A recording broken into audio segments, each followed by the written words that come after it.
اعوذ باللہ من الشیطان الرجیم بسم اللہ الرحمن الرحیم۔ السلام علیکم۔ قرآن مجید سے گھر میں برکت۔ سیدنا حضرت ابو ہریرہ رضی اللہ عنہ کہا کرتے تھے کہ قرآن پڑھنے کی وجہ سے گھر اپنے رہنے والوں کے لیے کشادہ ہو جاتا ہے۔ اس میں فرشتے حاضر ہوتے ہیں، شیطان اس گھر کو چھوڑ دیتے ہیں اور اس کی خیر و برکت بڑھ جاتی ہے، اور قرآن نہ پڑھنے کی وجہ سے گھر اپنے رہنے والوں کے لیے تنگ ہو جاتا ہے۔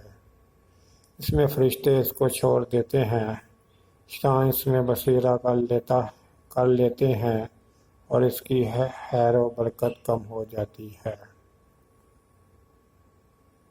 ہمیں گھر میں موجود قرآن پاک کو پڑھتے رہنا چاہیے، اس کی تلاوت کرتے رہنے چاہیے سارا سال۔